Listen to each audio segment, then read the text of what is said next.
For 43 years, I woke up at 5:30 a.m., made breakfast for my family, packed lunches, and headed to my job at Henderson Insurance. For 43 years, I put everyone else's dreams before my own. I saved every penny I could, sacrificed vacations, drove the same beat-up Honda for 15 years. Also, my children could have better lives than I did. But the day my daughter Jessica looked me in the eye and called me a burden, something inside me finally snapped. What she didn't know was that my pension fund had grown to over $400,000. What none of them knew was that I'd been secretly planning my escape for months. This is the story of how I traded a life of servitude for croissants in Montmartre, and why sometimes the best revenge is living well. It all started 3 months ago when I announced my retirement. I was 65, had worked at the same insurance company since I was 22, and frankly, I was exhausted. The daily grind had worn me down to nothing. 8 hours a day processing claims, dealing with angry customers, sitting in endless meetings about productivity targets. I thought my family would be happy for me. I thought they'd celebrate that Mom could finally rest, maybe travel a little, pursue some hobbies. I was so naive. The announcement came during our regular Sunday dinner.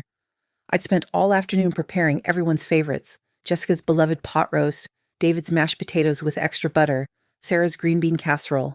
I'd set the table with my grandmother's good china, lit candles, even bought a bottle of wine to celebrate. I waited until everyone was seated, glasses filled, before clearing my throat.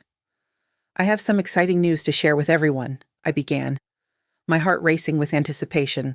I submitted my retirement paperwork this week. My last day at Henderson will be December 15th. The silence that followed was deafening. Forks paused halfway to mouths. Wine glasses hovered in midair. I looked around the table expectantly, waiting for congratulations, for smiles, for someone to ask what I planned to do with my newfound freedom. Instead, I watched my daughter Jessica's face transform from confusion to something much darker. Retire? Her voice was sharp, cutting through the family dinner atmosphere like a knife. Mom, you can't retire. What about my student loans? What about Tommy's college fund? My grandson Tommy was only 8 years old, but Jessica had been worried about college costs since he was born. I'd been helping with a small monthly contribution to his education fund for years. My son David nodded emphatically, his mouth full of the pot roast I'd been perfecting for 20 years. He swallowed quickly and leaned forward. Yeah, Mom, this seems really selfish. We're all struggling financially right now. The mortgage rates are killing us, and with inflation... I set down my fork, trying to process what I was hearing. Selfish? I've worked for over 4 decades. I think I've earned the right to retire. But what about us? This came from my youngest, Sarah, who was 28 and still living in my basement. Her voice carried that whining tone that had grated on my nerves since she was a teenager. I can't afford my own place yet. The rental market is insane. If you're not working, how are you going to help with expenses? That's when my son-in-law Marcus chimed in. He'd been living in my house for 3 years, ever since he and Jessica got married. They'd moved in temporarily to save money for their own place, but temporary had become permanent. Linda, I hate to say it, but this does seem poorly timed. Jessica and I were hoping to start a family soon, and we really need your financial support. Daycare costs alone are astronomical these days. I looked around the table at these faces I'd loved and nurtured for decades. Not one of them had congratulated me. Not one had asked if I was excited or what I planned to do with my retirement. They were all calculating how my decision would affect their bank accounts. I'm not asking any of you for money, I said quietly, my voice steadier than I felt. I have my pension. I have savings. I can take care of myself. Jessica laughed, and it wasn't a pleasant sound. It was bitter, dismissive, the kind of laugh that makes your stomach drop. Mom, let's be realistic here. Your pension isn't going to cover much. You'll probably need to move in with one of us permanently. And honestly, with David's mortgage and our plans for kids, and Sarah's situation, well, you're going to become a financial burden on all of us. The word hit me like a physical blow. Burden. I felt something cold settle in my chest, a recognition that this conversation had revealed something fundamental about how my children saw me. Not as their mother who had sacrificed everything for them, but as a liability, a financial obligation they'd have to manage. I think what Jess means, David said, trying to soften his sister's words, but somehow making them worse, is that we need to think practically about the future. Maybe you could work part-time for a few more years, just until we're all more financially stable. The economy is tough right now. Sarah nodded eagerly. Yes. Part-time would be perfect. You could still help with expenses but have more free time. It's like a compromise. Marcus was already pulling out his phone. Actually, I saw that Target is hiring greeters. It's not demanding work, and you'd still have benefits. I could put in a good word for you. Target? They wanted me to work at Target after 43 years in insurance, after building a career, after earning respect in my field. They wanted me to be a greeter so I could continue funding their lives. I don't want to work part-time, I said slowly. I want to retire. Completely. I've earned it. Jessica's eyes flashed with anger. Earned it? Mom, you have responsibilities. You can't just abandon your family because you're tired. How is retiring abandoning you? You're all adults. Adults who still need support. Sarah's voice was rising now. Do you know how expensive it is to live these days? Groceries, gas, rent, everything costs twice what it used to. I can barely make ends meet, even with your help. That night, I lay in bed staring at the ceiling of the house I'd bought and paid for myself, listening to Sarah's television blaring from the basement and Marcus snoring in what used to be my sewing room. The word kept echoing in my mind. Burden. I thought about all the times I'd worked double shifts to pay for Jessica's dance lessons when she was 12. The countless Saturday mornings I'd spent driving her to competitions 3 hours away, buying expensive costumes and competition fees that cost more than my monthly grocery budget. The years I'd eaten peanut butter sandwiches for lunch so David could have the latest Air Jordans and fit in with his classmates. The countless nights I'd stayed up helping Sarah with homework, science projects, college applications, never complaining even when I had to work early the next morning. I remembered the wedding I'd paid for when Jessica married Marcus. $15,000 I couldn't afford, money I'd borrowed against my 401k because Jessica had dreamed of a fairy tale wedding since she was little, the down payment I'd given David for his house, $20,000 that had wiped out my savings account, the car payments I'd been making for Sarah for 2 years because her old car had broken down and she couldn't possibly take the bus. I wasn't their mother anymore. I was their ATM. And now that the ATM wanted to close, I was a burden. But what they didn't know was that I'd been planning for this moment much longer than they realized. The next morning, I called my financial advisor, Robert Chen. I'd been working with him for 15 years, and he'd always been completely honest with me about my finances, even when the truth wasn't what I wanted to hear. Linda, his voice was warm when he answered, how's retirement treating you? Well, that's what I'm calling about, Robert. I need to know exactly what my financial situation is. Everything. Pension, 401k, savings, investments, Social Security projections. I need the complete picture. There was a pause. Of course. Are you thinking about a major purchase, travel? What's prompting this review? I hesitated. Let's just say I'm reevaluating my priorities. An hour later, I was sitting in Robert's downtown office, staring at numbers that made my heart race. His office was on the 20th floor, with floor-to-ceiling windows overlooking the city. I'd always felt a little intimidated by the expensive furniture and abstract art, but today I felt like I belonged here. Linda, Robert said, sliding a portfolio across his mahogany desk, you're in exceptional financial shape. Your pension fund has grown to $423,000. Your 401k has reached $312,000. Thanks to those extra contributions you've been making over the years. You have another $85,000 in various savings accounts and CDs. I stared at the numbers. That's $820,000 in total assets. Plus, with Social Security, you're looking at a comfortable monthly income of about $4,800. Linda, you could live very comfortably on this income. You could travel the world, pursue hobbies, maybe even buy a vacation home somewhere warm. The numbers felt surreal. I'd been so focused on saving for everyone else's needs that I'd never really calculated my own worth. All those years of living modestly, of choosing the store-brand groceries and shopping at thrift stores, of driving that old Honda until it literally couldn't run anymore, it had all added up. What if I wanted to live abroad? Hypothetically? Robert's eyes lit up with genuine excitement. Oh, Linda, that's a wonderful idea. Your money would go much further in many countries. Places like Portugal, Costa Rica, parts of Mexico, even certain areas of France. You could live like royalty on your pension. France. The word sent a little thrill through me that I hadn't felt in years. I'd always dreamed of going to France ever since my high school French class with Madame Dubois. She used to show us slides of Paris, the countryside, the chateau. I'd promised myself I'd go someday, but someday never came. There was always something more important to spend money on. Always someone else's dream to fund. "Tell me about France," I said, leaning forward. Robert pulled out a thick folder from his desk drawer. "Actually, I have several clients who've retired to various European countries. Here's some information I've compiled." He opened the folder to reveal brochures, cost of living comparisons, and testimonials from American retirees living abroad. "This is Martha Henderson," he said, pointing to a photo of a smiling woman in her 70s standing in front of a charming stone cottage. "She retired to a small town in Provence last year. She's living beautifully on less than $3,000 a month. The healthcare is excellent, the food is incredible, and the lifestyle, well, she says she's never been happier." He flipped through more pages. "And here's James Murphy. He moved to Lyon 2 years ago. Says the culture, the history, the quality of life. Everything is beyond what he ever imagined retirement could be."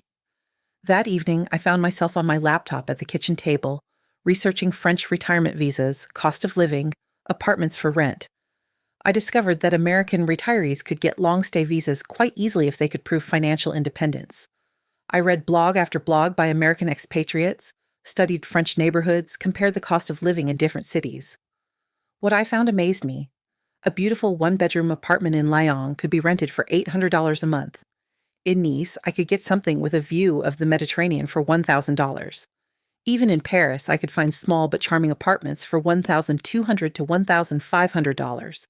Groceries cost less than half what I paid in Ohio. Healthcare was not only affordable, but renowned worldwide. I could live in France comfortably on less money than I was currently spending supporting my children. I could live in France. I could actually do it. But first, I had to deal with my family.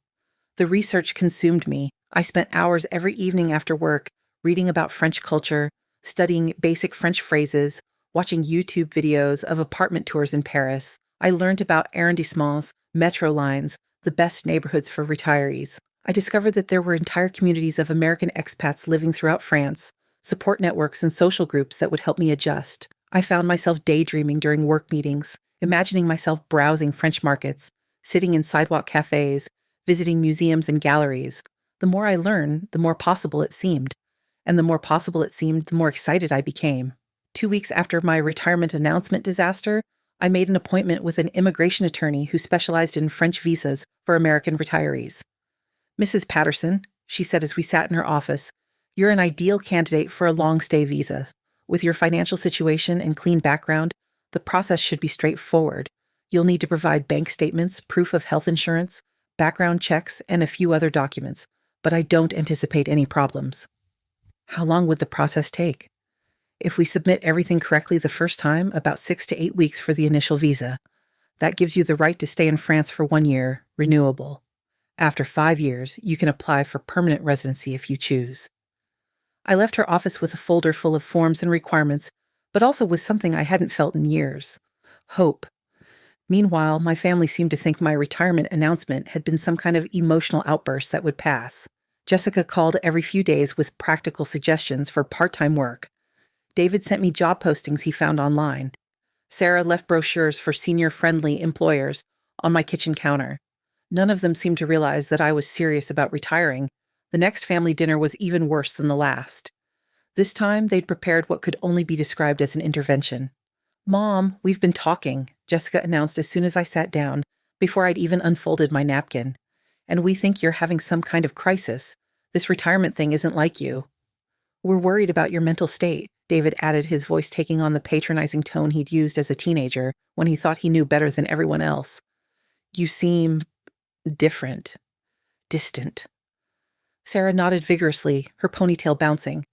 "You haven't been helping me with my resume like you promised. And you haven't made my car payment yet this month." I looked at my youngest daughter, this 28-year-old woman who still expected me to pay her bills. "Sarah, you're 28 years old. Maybe it's time you made your own car payments." The table went silent. You could have heard a pin drop. They all stared at me like I'd suggested she start selling drugs. Then Marcus cleared his throat uncomfortably. "Linda, I think that's exactly what we're talking about. You're becoming selfish isn't the right word, but, I prompted, my voice dangerously calm. "Irresponsible. Jessica finished as if she'd been waiting for someone to give her permission to say it. You have responsibilities to this family. You can't just abandon us because you're having some kind of midlife crisis. I'm 65. If I'm having a midlife crisis, I'm planning to live to be 130. No one laughed, not even a smile. This isn't funny, Mom, David said, his face serious. We need to talk about your living situation. Jessica and Marcus think you should move in with them, but their place is small. I was thinking you could take the basement in our house and Sarah could move in with you. That way, you could help with babysitting when we have kids, and we could all keep an eye on you. Keep an eye on me? As you get older, Jessica said gently, as if she were explaining something to a child, you're going to need more help. It's better if we plan for that now. And frankly, Mom, you can't afford to live alone anyway. Your salary was good, but it wasn't that good. Marcus was nodding along. We've been doing some calculations between property taxes, utilities, groceries, healthcare costs.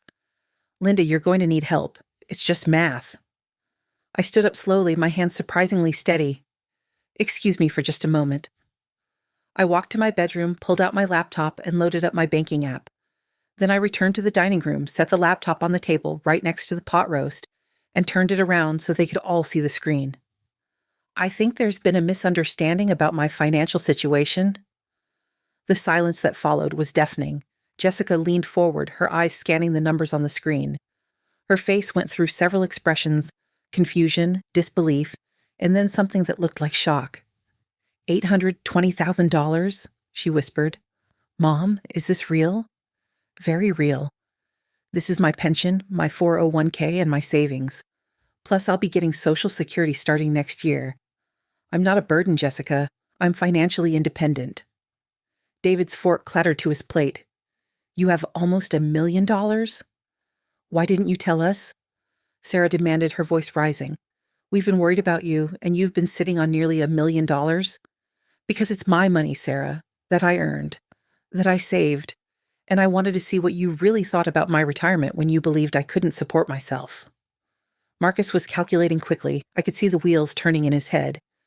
This changes everything. I mean, if you're this well off, you could help us with the down payment on a bigger house, and Sarah's student loans, David's mortgage. This is incredible. You could help all of us get ahead. No. The word came out stronger and clearer than I'd intended. They all stared at me as if I'd spoken in a foreign language. No, I will not be helping with down payments or student loans or car payments or mortgages or any other payments. I've spent 43 years putting everyone else's financial needs before my own. I'm done. But Mom, Jessica's voice was shaking now. We're family. This is what family does. They help each other. Really? I closed the laptop with a satisfying snap. Because 3 weeks ago, when I announced my retirement, not one of you asked if I was excited. Not one of you congratulated me. All you could think about was how it would affect you financially. You called me a burden, Jessica. Your exact word was burden. Tears were forming in her eyes. I didn't mean it like that. How did you mean it? She couldn't answer. None of them could. I looked around the table one more time at these 3 people I'd raised, these adults who somehow still saw me as their personal bank account. I'm moving to France. I've already started the visa application process. I'll be leaving in 6 weeks. The explosion that followed was entirely predictable. Shouts of, "You can't be serious," and "What about us?" and "This is insane" filled the dining room. But for the first time in decades, I felt completely calm. It was like standing in the eye of a hurricane. Chaos swirling around me, but I was perfectly still. You're having a breakdown, David insisted, his face red with anger or panic or both. People don't just move to France. You don't just abandon your family and move to another country. Sure they do. People move to France all the time. There are entire communities of American retirees living there. But you don't even speak French, Sarah protested, as if this were the most insurmountable obstacle in the world. I'll learn. I have time now. And honestly, I remember more from high school than I thought I would. Mom, please. Jessica was crying now, real tears streaming down her face. We need you here. I'm sorry I called you a burden. I was stressed about money, but I didn't mean it. You can't just leave us. For a moment, my resolve wavered. These were my children. I'd raised them from babies, loved them through every stage of their lives, sacrificed countless opportunities for their sake. But then I remembered Jessica's voice from 3 weeks ago. You're going to become a financial burden on all of us. Yes, you did mean it, I said quietly. And that's okay. It helped me realize something important. I don't want to be needed anymore. I want to be wanted. There's a difference. Marcus stood up abruptly, his chair scraping against the floor. This is ridiculous. You're being manipulative and cruel. What kind of mother abandons her children? The kind who taught them to be independent adults. Or, at least, I thought I did. That night, alone in my house for the first time in months, my children had stormed out dramatically, with Sarah slamming the front door so hard the windows rattled. I called Robert Chen at his home number. He'd given me his personal number years ago for financial emergencies, and this felt like one. Robert, it's Linda. I'm sorry to call you at home, but I need help. I want to liquidate enough funds to move to France. Can you help me with that? His voice was delighted. Linda, this is wonderful. I was hoping you'd call. When I went home after our meeting, I told my wife about your interest in France. She was so excited for you. Where in France are you thinking? Paris. I want to live in Paris. Perfect choice. I have contacts at international banks who can help you set up French accounts, and I know a great service that helps Americans relocate abroad. This is going to be an adventure. Over the next 6 weeks, my life transformed completely. I threw myself into the logistics of international relocation with an energy I hadn't felt in years. Every task felt like progress toward freedom. I sold most of my furniture, keeping only the pieces that meant something to me emotionally. My grandmother's china cabinet, my mother's jewelry, a few photo albums from when my children were young and still appreciated everything I did for them. I donated bags and bags of clothes, keeping only what would fit in 2 large suitcases and 1 carry-on. The house presented a bigger challenge. It was worth about $280,000 fully paid off. I'd bought it 15 years ago when the kids were teenagers, working overtime and weekends to afford the mortgage payments. David had assumed I'd leave it to the 3 of them in my will eventually. I wasn't dying, just moving, but they seemed to confuse the two. Instead, I listed it with a realtor. You're selling the house? Jessica's voice was shrill when she called after seeing the for sale sign in the yard. Mom, this is our childhood home. If you'd like to buy it, I'm asking $275,000. That's below market value, so it's a good deal for family. We can't afford that. We don't have that kind of money. Then I suppose it'll go to someone who does. The house sold in 2 weeks to a lovely young couple with a baby. Their names were Michael and Anna, and they were both teachers. They reminded me of myself at their age, young, hopeful, stretching to afford their dream home.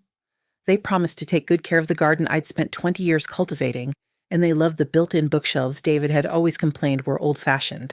You're selling the house? Jessica's voice was shrill when she called after seeing the for sale sign in the yard. Mom, this is our childhood home. If you'd like to buy it, I'm asking $275,000. That's below market value, so it's a good deal for family.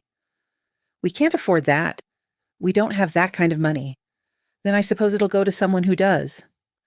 The house sold in 2 weeks to a lovely young couple with a baby. Their names were Michael and Anna, and they were both teachers.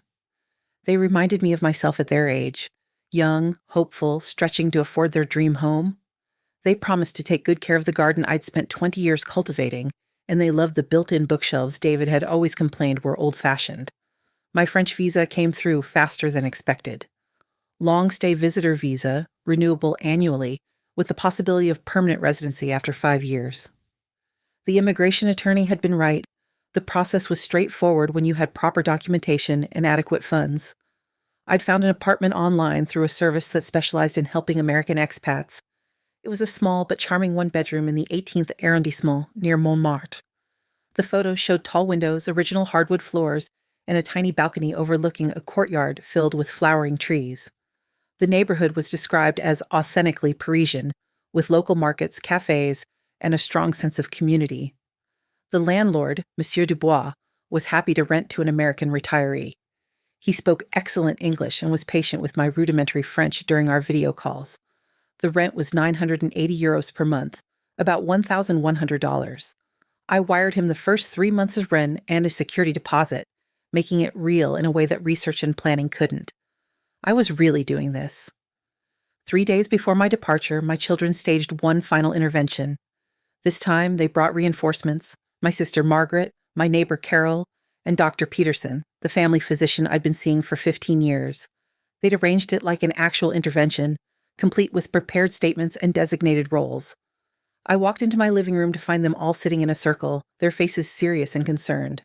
"Linda," Dr. Peterson began gently, "your children are concerned about your mental health. This kind of dramatic life change can sometimes indicate underlying issues, depression, anxiety, even early-stage dementia." I looked at this man who'd been my doctor for years, who'd seen me through pregnancies, illnesses, and countless stress-related visits during my children's teenage years. "Dr. Peterson, in your medical opinion, is there anything wrong with a financially stable, healthy 65-year-old woman choosing to retire abroad?" He shifted uncomfortably in his chair. "Well, no, medically speaking. But the suddenness of the decision, the dramatic nature of the change. How long have I been talking about wanting to travel? How many times have I mentioned wanting to learn French, to see Europe?" He was quiet for a moment. "Years, actually. But I thought it was just conversation." Margaret, my older sister, who'd moved to Florida 5 years ago and rarely called, took a different approach. "Linda, I understand the appeal of travel, but you can't just run away from your responsibilities. What kind of message does this send to your children?" "What responsibilities?" "My children are all adults. My house is sold. I fulfilled every obligation I had." "But what if something happens to you in France?" David asked, leaning forward earnestly. "What if you get sick? What if you need help? We won't be able to get to you quickly." "Then I'll handle it. The same way I've handled everything else in my life. The same way you'll handle things without me constantly rescuing you." Sarah was crying again, which had been her primary tactic for getting her way since she was 3 years old. "Mom, please don't do this. We'll be better. We'll appreciate you more. We were just stressed about money, but we'll change."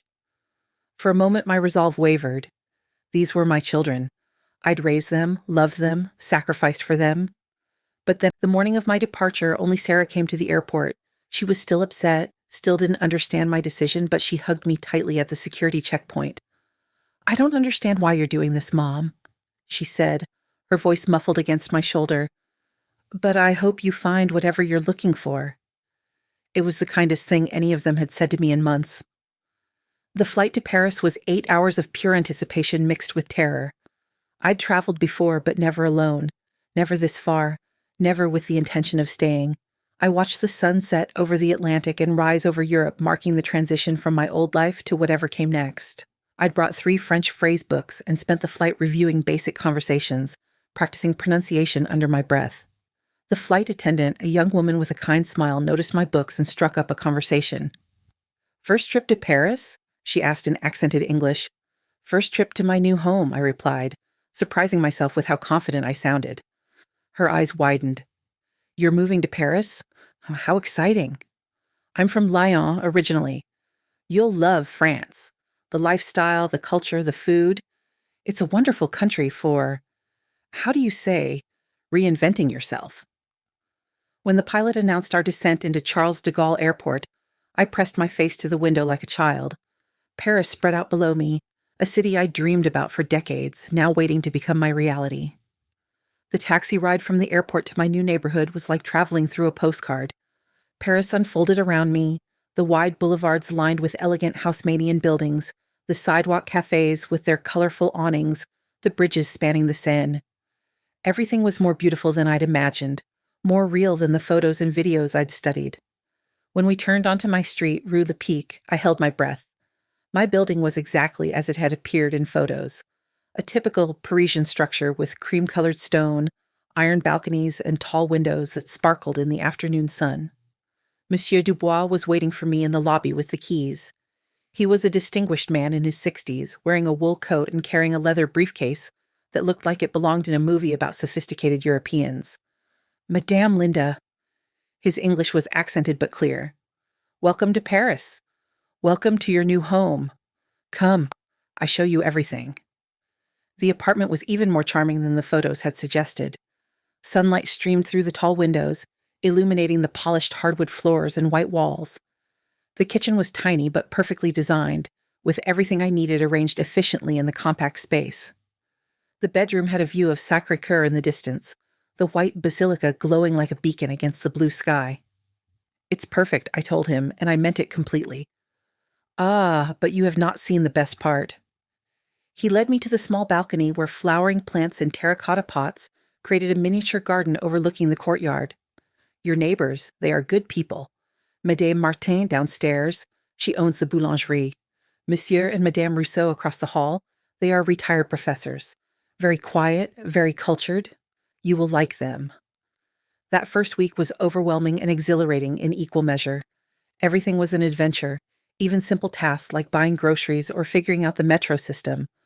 I struggled with the language, got lost regularly, couldn't figure out how to operate the washing machine in the basement of my building. But slowly I began to find my rhythm.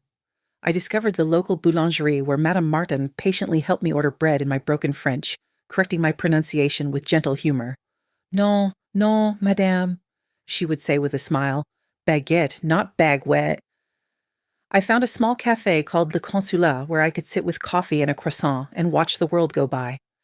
The owner, Philippe, spoke enough English to help when my French failed completely, and he seemed amused by my determined efforts to communicate in his language. I spent hours walking through Montmartre, climbing the winding cobblestone streets, visiting the artists in Place du Tertre who painted portraits and landscapes for tourists. The whole neighborhood felt like a village within the city, with its own rhythm and character. My children called occasionally during that first month, their voices a mixture of concern and lingering resentment. "How's your midlife crisis going?" David asked during one particularly awkward conversation. "Wonderful," I told him. "I'm learning to paint." This was true. I'd signed up for a beginner's art class at a local community center after seeing a flyer in my neighborhood cafe. My instructor, Celeste, was a patient woman in her 70s who spoke just enough English to help me when my French completely failed. "Art is about finding beauty," she told me during my third lesson, standing behind my easel as I struggled with watercolors. "You have lived much life, yes? Now you paint what you see, what you feel." What I saw was revelation after revelation. The way morning light fell across my tiny balcony, creating patterns on the floor that changed every hour.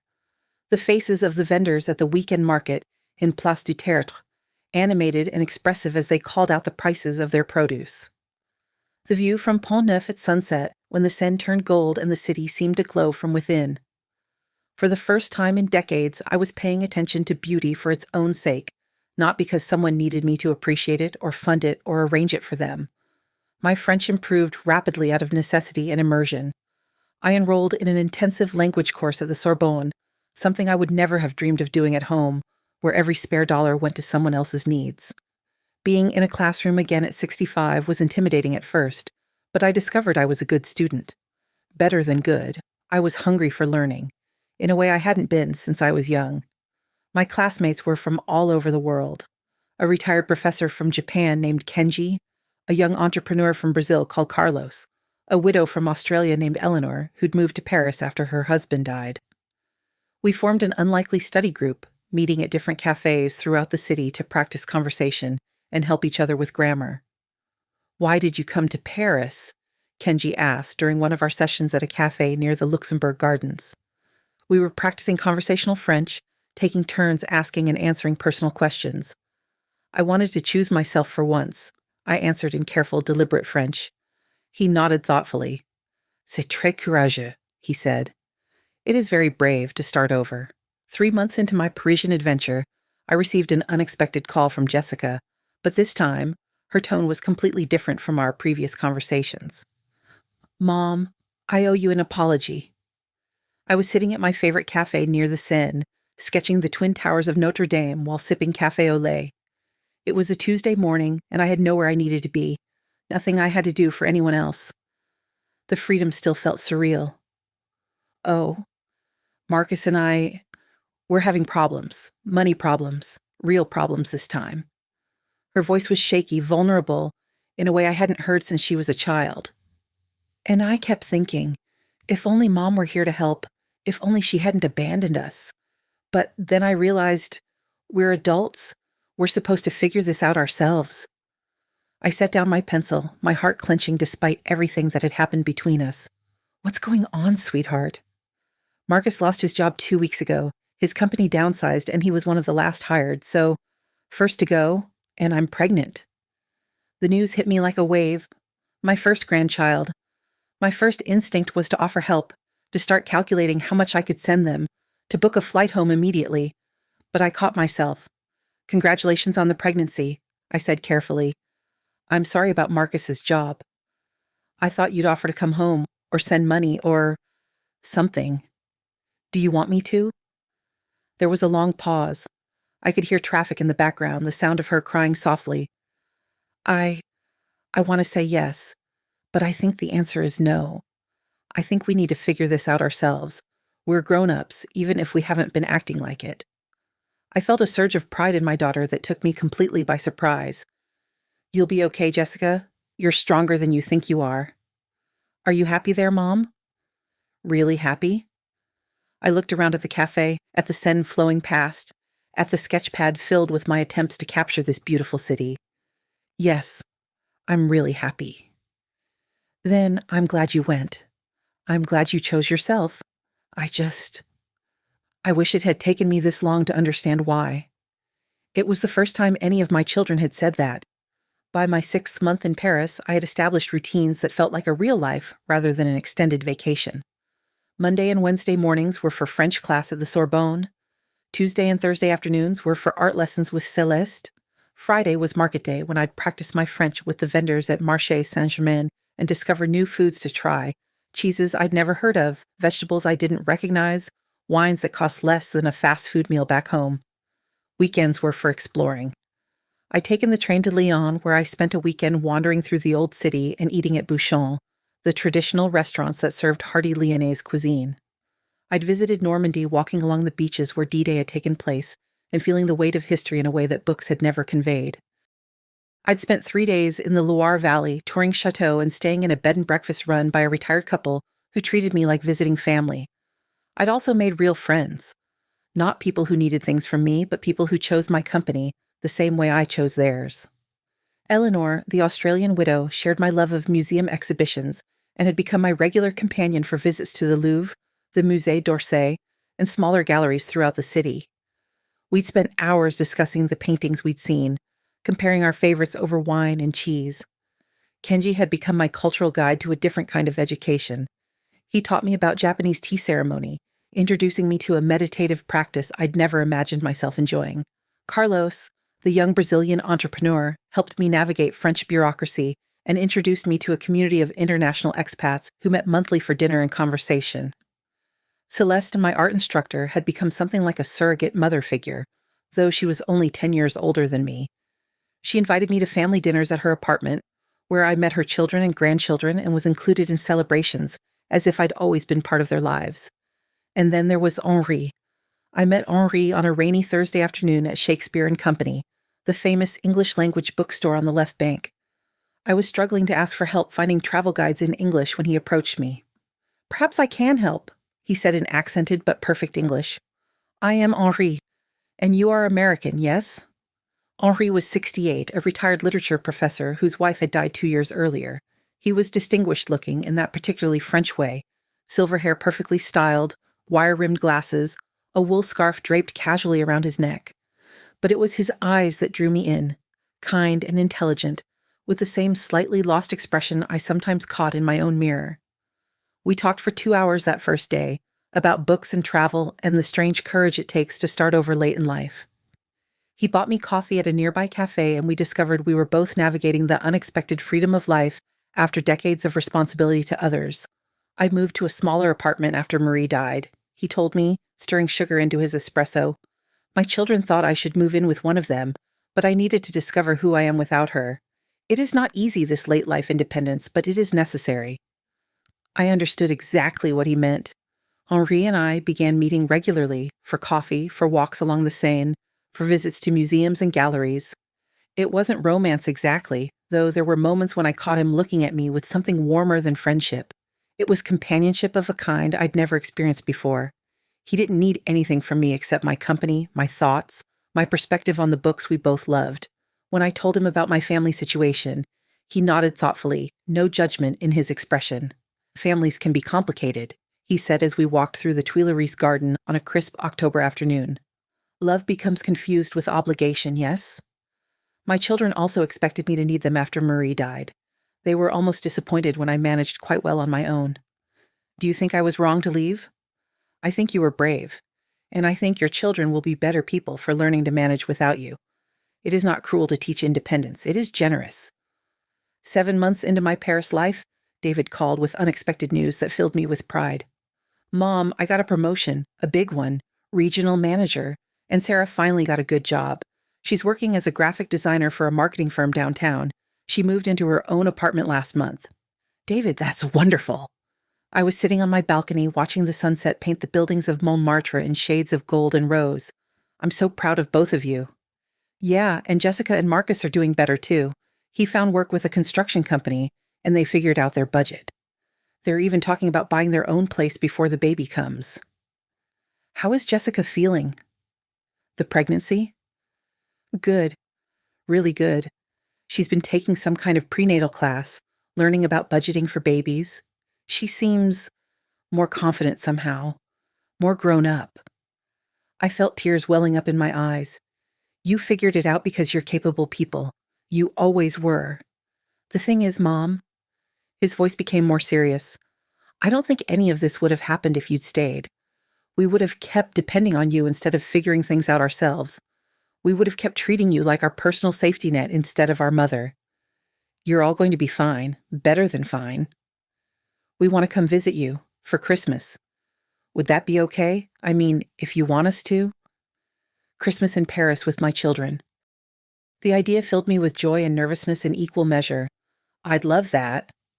But I should warn you, my apartment is small. You'll have to stay in a hotel. We can afford hotels now, Mom. We're not the helpless kids we were acting like before. We've all been saving money, and we want to see your new life. We want to understand what made you so happy that you'd leave everything behind for it. That Christmas was magical in a way our family gatherings had never been before. My children came to Paris not as supplicants or dependents, but as visitors genuinely interested in my new life. They admired my apartment, my paintings hanging on the walls, the easy rhythm of my daily routines. They met Henri, who charmed them all with his perfect English and his obvious affection for me. Eleanor invited us all to her apartment for Christmas Eve dinner, where my children got to see me as part of a community that valued me for who I was, not what I could provide. Your mother is very respected here, Madame Martin told Jessica in careful English when we stopped by the boulangerie. She is part of our neighborhood now. We look out for each other.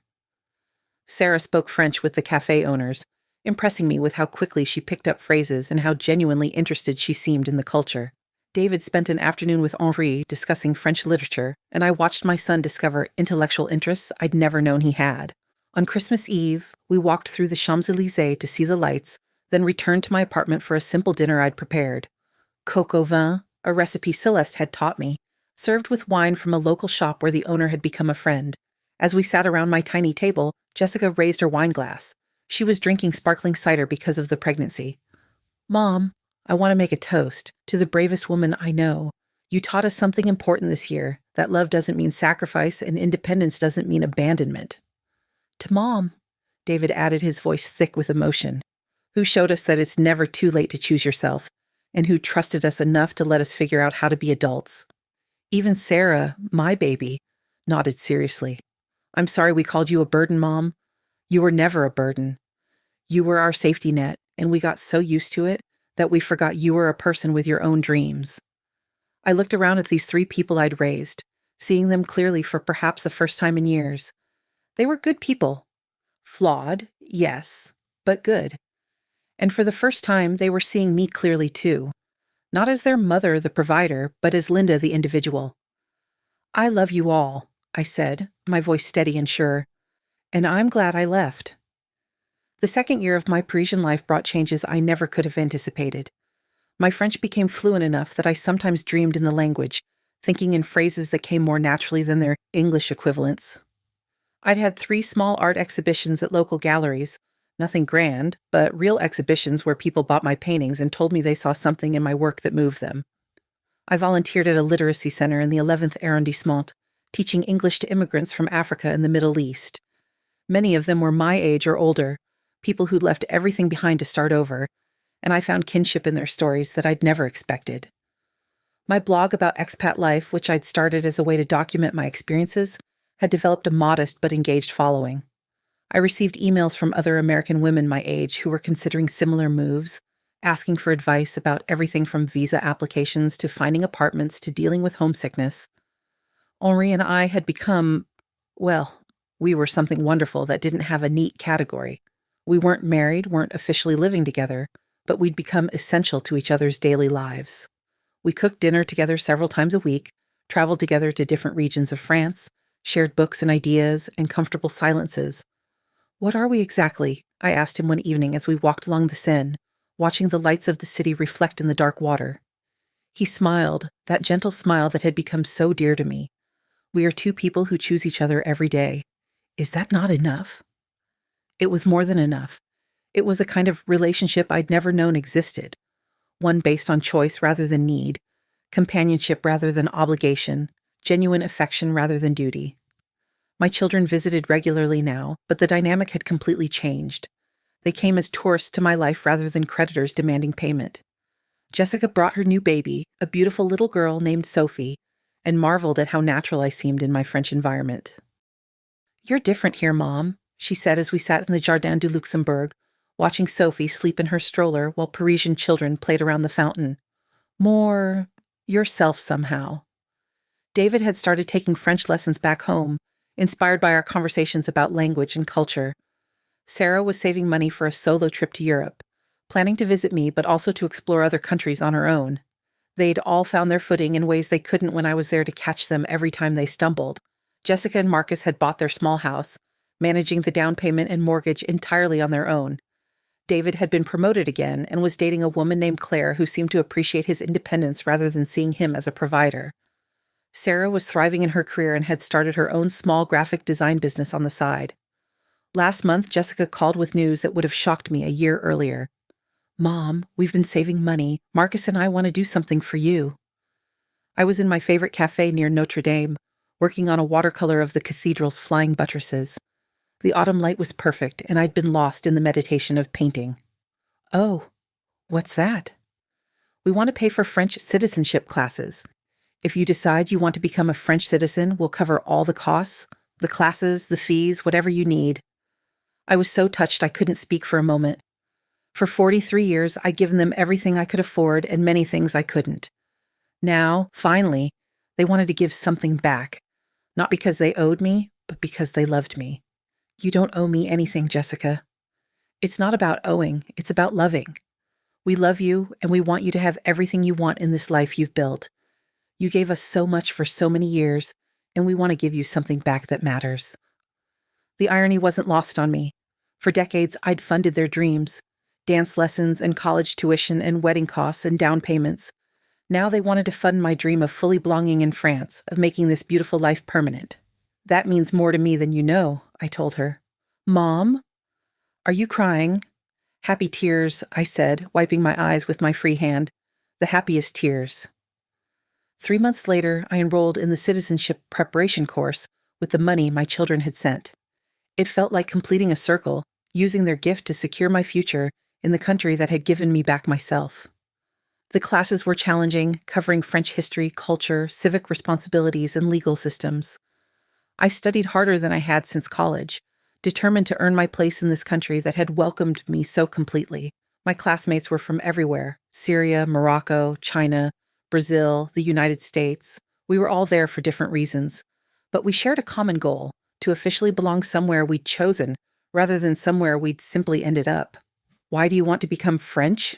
the instructor asked during one of our practice interviews. "Because France gave me permission to become myself," I answered in French, "and I want to give back to the country that taught me what it means to live rather than just survive." It's been 3 years now since I moved to Paris, and I've never looked back with regret.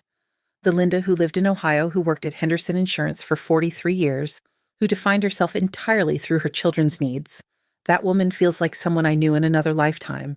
This Linda speaks French fluently and dreams in 2 languages. This Linda has paintings hanging in galleries and friends from 6 different countries. This Linda wakes up every morning excited about the day ahead, rather than exhausted before it begins. Henri and I have been talking about taking a long trip together, maybe to Italy in the spring or Portugal in the fall. We're not in any hurry.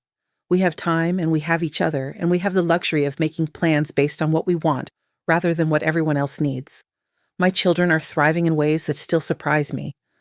Jessica gave birth to her second child last month, a boy they named James. She and Marcus bought a bigger house, qualifying for the mortgage entirely on their own income. The confidence in her voice when she calls to tell me about their lives is something I never heard when I was there, always ready to solve their problems. David married Claire last spring in a simple ceremony they paid for themselves. They honeymooned in Greece and sent me photos of themselves looking genuinely happy, genuinely adult. He's been promoted again and is considering starting his own consulting business. Sarah moved to Portland, pursuing opportunities in graphic design that wouldn't have been possible if she'd stayed comfortable in my basement. She's living with a roommate, managing her own budget, building a life that's entirely her own creation. "I'm proud of you, Mom," she told me during our last video call. "You taught us something really important when you left. You taught us that we were stronger than we thought we were." Sometimes people ask me if I regret adopting the role of provider for so long, if I wish I'd set boundaries earlier, if I'm angry about the years I lost to other people's expectations. The answer is no. Those years taught me what I didn't want, which made it possible to recognize what I did want when the opportunity came. My children needed to learn independence, and I needed to learn that love doesn't require sacrifice. We all got what we needed, just not in the way any of us expected. They called me a burden, and it hurt. But it also woke me up. It made me realize that love without boundaries isn't love. It's martyrdom. And martyrs, by definition, are dead. I'm 68 now, and I've never been more alive. Every morning, I wake up in my little apartment near Montmartre, make coffee in my tiny kitchen, and step out onto my balcony to greet Paris. The city spreads out before me like a gift I give myself every day. I speak French with shopkeepers who've become friends, paint scenes that catch my eye, have dinner with people who chose me just as I chose them. Some evenings, Henri and I walk along the Seine as the sun sets behind the Eiffel Tower. We talk about books we're reading, places we want to visit, ideas that excite us. Sometimes we don't talk at all, just walk hand in hand, two people who found each other late in life and decided that love doesn't have to be complicated or demanding or exhausting. "Do you ever regret it?" he asked me recently as we paused on Pont Neuf to watch the light fade over the water. "Leaving everything behind?" I thought about it seriously, as I always do when people ask me this question. "I didn't leave everything behind," I told him. "I left behind a version of myself that wasn't really me. The real me was here all along, just buried under decades of other people's expectations. That's the truth I want people to understand. Taking my pension and flying to Paris wasn't an act of rebellion or revenge or even escape. It was an act of self-recognition. It was finally admitting that I mattered too. Last week I received my French citizenship certificate in the mail. I am now officially Linda Patterson Dubois, citizen of France. I kept my maiden name and added the name of my first landlord as a tribute to the country that welcomed me home. My children are planning a celebration trip to Paris this summer. All of them, plus their partners and children, coming to celebrate my new citizenship and to see the life I've built. Jessica wants to take French cooking classes while she's here. David is interested in wine tastings in the countryside. Sarah wants to visit art galleries and take photographs of the city that changed her mother's life. "We're so proud of you, Mom," Jessica said when she called to tell me about their plans. "You're the bravest person we know." I think about that word, brave. For most of my life, I thought bravery meant sacrifice, endurance, putting everyone else first.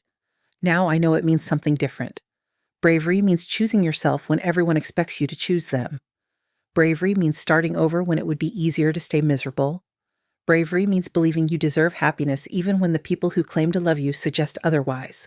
If you're reading this story and thinking about your own life, about the ways you've made yourself small to make others comfortable, about the dreams you've postponed indefinitely, I want you to know something. It's not too late.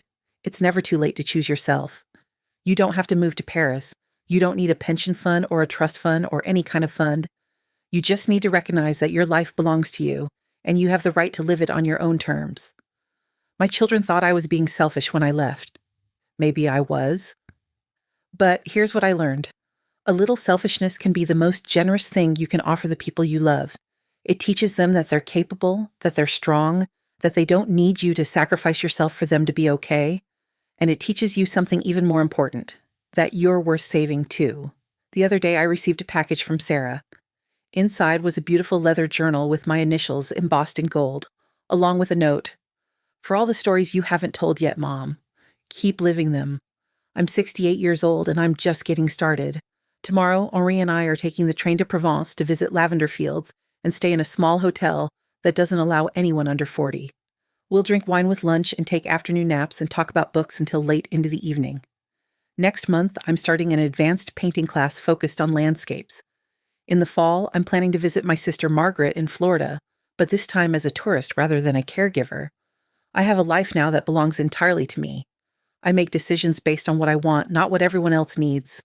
I spend money on experiences in beauty and joy rather than other people's emergencies and demands. And you know what? My children are happier too. They're proud of themselves in ways they never were when I was always there to solve their problems. They call me with good news now instead of crisis and requests for money. They visit me because they enjoy my company, not because they need something from me. Love, I've learned, is not about sacrifice. It's about respect. It's about seeing each other as whole people rather than sources of support. It's about wanting the best for each other, even when that means letting go. They called me a burden, and it changed everything, because it made me realize that I was tired of being treated like one. I was tired of being needed more than I was wanted. I was tired of being valued for what I could provide rather than who I was. So I took my pension and flew to Paris. And it was the best decision I ever made. If there's someone in your life who makes you feel like a burden, who takes your generosity for granted, who sees you as a solution to their problems rather than a person with your own dreams, maybe it's time to take your own pension and fly to your own Paris. It doesn't have to be a different country. It just has to be a different life. A life where you matter as much as everyone you've been taking care of. A life where you finally choose yourself. Trust me, it's never too late to start over, and you're never too old to be brave.